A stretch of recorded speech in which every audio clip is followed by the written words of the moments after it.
जय हिंद साथियों, आप सभी का आपके अपने परिवार आसमा सिविल एकेडमी के इस डेली करंट अफेयर्स पे मैं इशार अहमद आप सभी का एक बार फिर से पुरजोर स्वागत करता हूं और आशा करता हूं कि आप सभी स्वस्थ हैं और बिल्कुल मस्त हैं।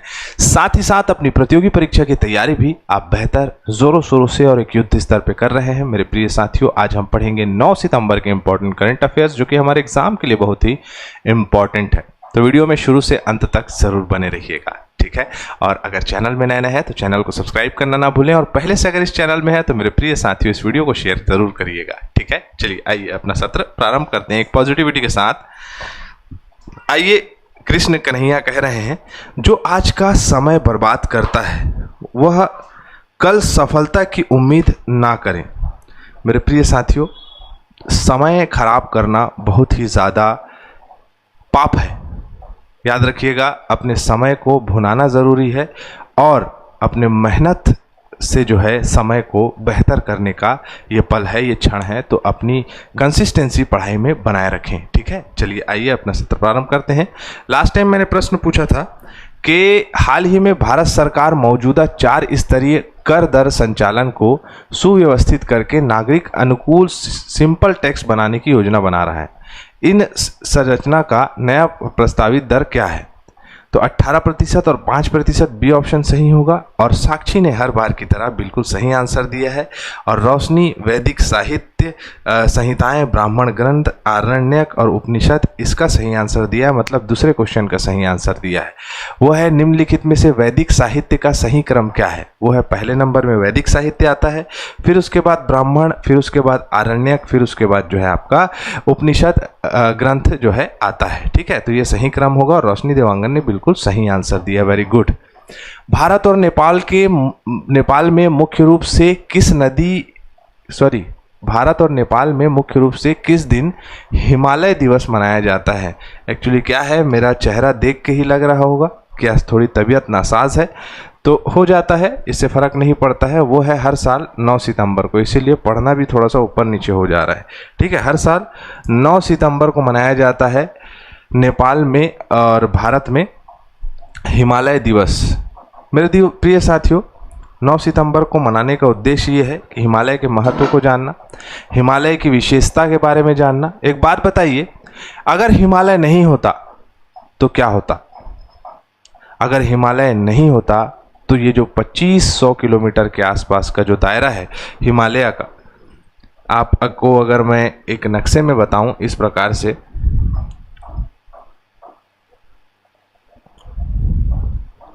ये हमारा जम्मू कश्मीर इस प्रकार, अरे छोटा बन गया भाई, यहाँ बनाता हूँ।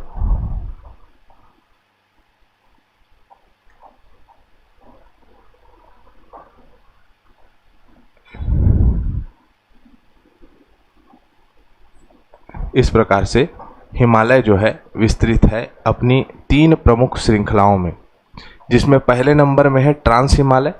उसके बाद आपको मिलेगा हिमालय की प्रमुख श्रेणियाँ, जिसमें से आपको वृहद हिमालय मिलेगा, है ना, ग्रेटर हिमालय जिसे कहा जाता है। फिर उसके बाद लघु हिमालय या लेसर हिमालय, फिर उसके बाद उसके नीचे शिवालिक मिलेगा। और जो ट्रांस हिमालय है वो है काराकोरम, लद्दाख और जास्कर में, लद्दाख और आपका जास्कर में विस्तृत है। तो मैं ये सवाल पूछा आप लोगों से, अगर हिमालय नहीं होता तो क्या होता? तो हिमालय अगर नहीं होता तो उत्तर से आने वाली सर्द हवाएं भारत को एक श्वेत मरुस्थल में बदल देती, मतलब चारों तरफ पूरा का पूरा ठंडा वातावरण होता। ये विशाल विश्व का सबसे ऊंचा पर्वत श्रृंखला, सबसे नवीन पर्वत श्रेणी, सबसे नवीन वलित पर्वत श्रेणी जिसे कहा जाता है हिमालय को, अगर ये नहीं होता तो मेरे प्रिय साथियों, जो चंगेज खान आक्रमण करने का प्रयास कर रहा था भारत में, वो उसका प्रयास सफल हो जाता और भारत में चंगेज खान का कहर देखने को मिलता। क्योंकि कहीं ना कहीं उस दौर में, उस समय में क्षेत्रीय राजवंशों में छत्तीसगढ़ बोलता हूँ आपका, हमारा भारत जो है वो बटा हुआ था। और अगर हम गहरी बात जाने तो बाकी जितने भी आक्रमणकारी हैं वो आसानी से भारत में प्रवेश कर जाते। चाइना जो कि बहुत ज़्यादा प्रयास करता है भारत में आने का और आ नहीं पाता है, उसका कारण है हिमालय। तो मेरे प्रिय साथियों, हिमालय नहीं होता तो आज हम बहुत सारी त्रासदियों को देख चुके होते। हिमालय है, इस वजह से आज हम जो है सुरक्षित हैं। हिमालय नहीं होता तो भारत में आने वाली दक्षिण पश्चिमी मानसूनी हवाएं वो भारत में प्रवेश करती और सीधा निकल जाती, भारत में ठहरती नहीं। तो मेरे प्रिय साथियों, हिमालय हमारे लिए वरदान है, ठीक है, ये आप जाने।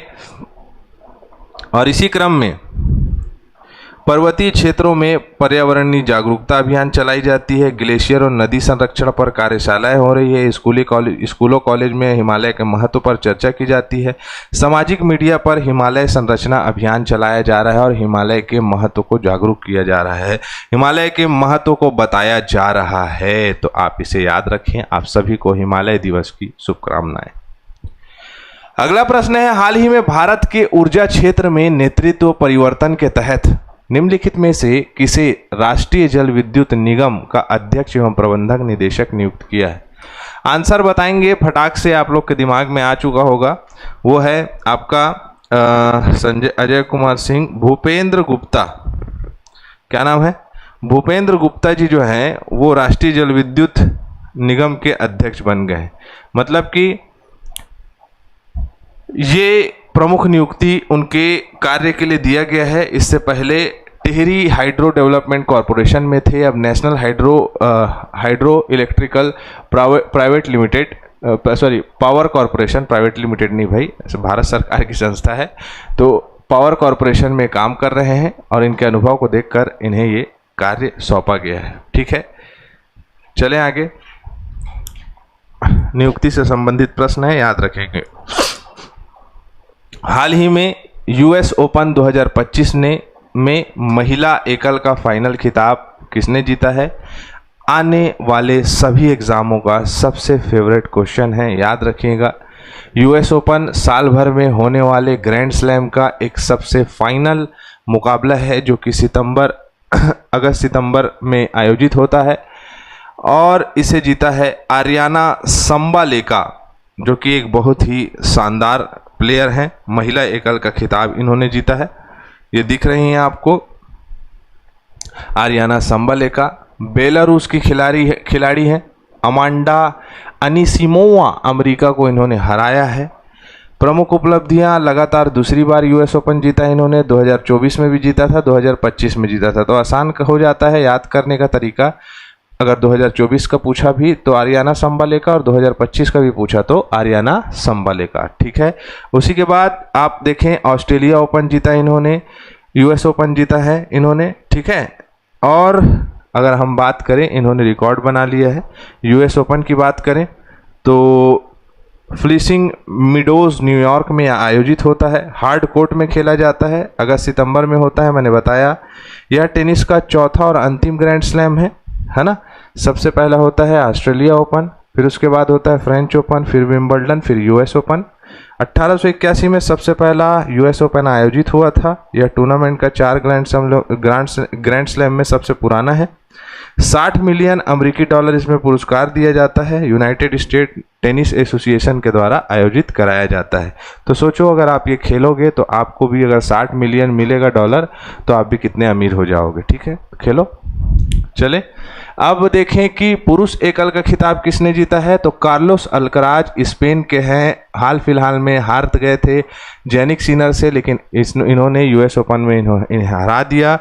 2022-25 में यूएस ओपन जीत चुके हैं, फ्रेंच ओपन 23-24 में जीत चुके हैं और 23-24 में जो है आपका विंबलडन भी इन्होंने जीता है। ठीक है, वर्ल्ड नंबर 1 खिलाड़ी भी अभी वर्तमान में बन चुके हैं इस टूर्नामेंट के बाद।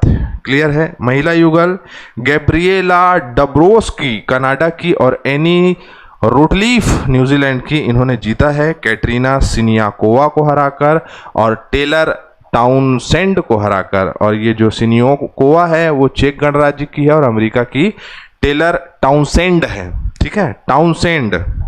वैसे ही मिश्रित युगल में सारा एरेना इटली की है और आंद्रेया वावासोरी इटली की है और उपविजेता ईगा स्वितेक पोलैंड की और कैस्पर रूड नॉर्वे की, इन्होंने ये खिताब हार लिया है। ठीक है, मिश्रित में। ठीक है, नाम याद रहेगा, रखिएगा याद। ठीक है, इंपॉर्टेंट है। 7 सितंबर 2025 को बिहार में राजगीर स्पोर्ट्स कॉम्प्लेक्स में खेला गया फाइनल कौन सा फाइनल? तो एशिया कप का। भारत ने किस देश को हराकर एशिया कप जीत लिया है? एशिया कप को भारत ने जीता है दक्षिण कोरिया को हराकर। दक्षिण कोरिया अभी तक एशिया कप के 5 ट्रॉफी उठा चुकी है और भारत जो है सेकंड नंबर में है, वो है 4 ट्रॉफी उठाया है। 2017 के बाद 2025 में ये बिगुल बजा भारतीय फुटबॉल बोलता हूँ भाई, हॉकी खिलाड़ियों के इस प्रदर्शन से। बिहार के राजगीर में हो रहा था, 4-1 से भारत ने दर्ज किया अपना ये इतिहास रचा जीतकर।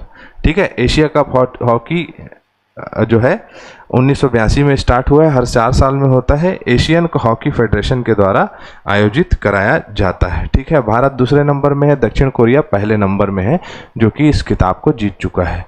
हाल ही में थाईलैंड का नया प्रधानमंत्री किसे चुना गया है? तो इनका नाम है अनुतिन चार्नवीराकुल है भाई, कालू वालू नहीं है, अनुतिन चार्नवीराकुल। बिजनेसमैन है ये। 2 साल में 3 प्रधानमंत्री चेंज हो चुके हैं, जिसमें से तीसरे नंबर के ये हैं। 2 वर्षों में काफ़ी ज़्यादा इधर यहाँ के जो संसदीय प्रणाली में हलचल देखने को मिली है। 247 प्लस वोट हासिल किया इन्होंने। उद्योगपति और भूम जेथाई पार्टी के नेता हैं, भूम जेताई पार्टी के। थाईलैंड में दवा बोलते हैं गांजा को, और गांजा जो है बहुत खतरनाक चीज़ है, कैनाबिस कहा जाता है। इसके लिए इसे वैध बनाने के लिए इन्होंने काफ़ी योगदान दिया था। तो आप जान सकते हैं कि इन्हें जीता गया है। और थाईलैंड के बारे में स्टैटिक पोर्शन यहाँ दिखाई दे रहा है। ठीक है, जिसकी राजधानी थाईलैंड की बैंकॉक है। बहुत सारे लोग घूमने जाना पसंद करते हैं, क्यों कि वहाँ जो है मस्ती कर सकें। ठीक है, चलो। वेनिस फिल्म फेस्टिवल में song of forgotten trees film के लिए ओरिजोंटी प्रतियोगिता में सर्वश्रेष्ठ निर्देशक का पुरस्कार किसने जीता है? तो इनका नाम है अनुपर्णा राय। क्या नाम है? अनुपर्णा राय। भारतीय इस महिला को दिया है, भारतीय फिल्मकार है अनुपर्णा राय। सॉन्ग ऑफ फॉरगॉटन ट्रीज एक इनकी मूवी रही है, इसमें सर्वश्रेष्ठ निर्देशक का पुरस्कार इन्हें दिया गया है। ठीक है, चलो।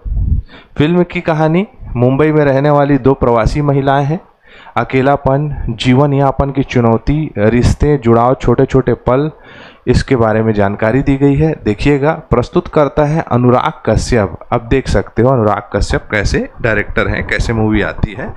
देख लेना, सब वयस्क हो देख सकते हो। ठीक है, लड़का लोग को नहीं बोलूँगा, लेकिन लड़का के ऊपर जो हो जाते हैं उन लोग देख सकते हैं। ठीक है, चलो आ जाओ। हाल ही में जानकारी के लिए वो ऐसे टाइप सोचने मत जाना कि हम बिलासपुर आए हैं तो हम कैसे रह रहे हैं, अकेलापन, ये वो दुनियादारी, और अपने आप को मुंबई आए हैं सोच लोगे तो पार हो जाओगे। पीएससी के स्टूडेंट हो। ठीक है, चलो। एसएससी के कंपटीशन एग्जाम के अभी आपको पढ़ना है और आगे बढ़ना है। ठीक है, चलिए।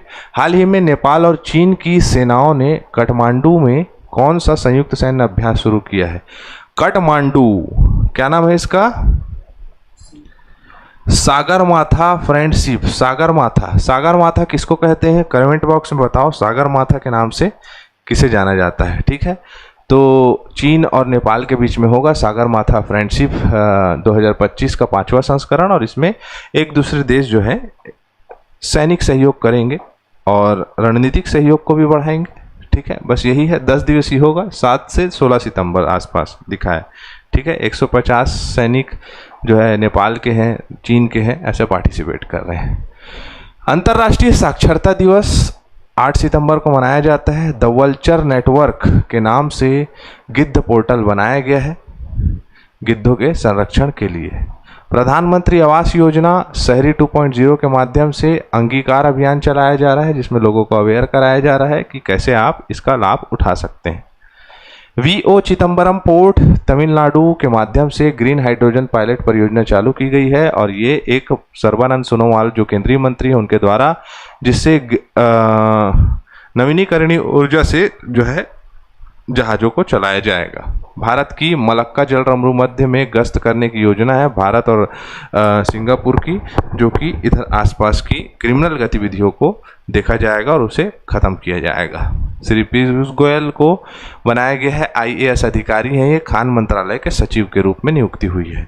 नई दिल्ली में 5 से 12 सितंबर तक 27वां सरस आजीविका मेला आयोजित कराया जा रहा है, जिसमें महिला स्व सहायता समूह के जितने भी प्रोडक्ट्स हैं उनको बेचने में सहयोग किया जाएगा। मोहम्मद सिराज को स्पोर्ट्स वियर ब्रांड स्केचर्स का ब्रांड एम्बेसडर बना दिया गया है। जनजातीय कार्य मंत्रालय में ने आगामी जनगणना में किन समूहों को अलग से गणना करने की सिफारिश की है, इसका आंसर आपको बताना है। ठीक है, मैं नहीं बताऊंगा। अगला प्रश्न है, आरंभिक वैदिक साहित्य में सर्वाधिक वर्णित नदी कौन सी है? बताओ, ये बहुत ही अच्छा प्रश्न है।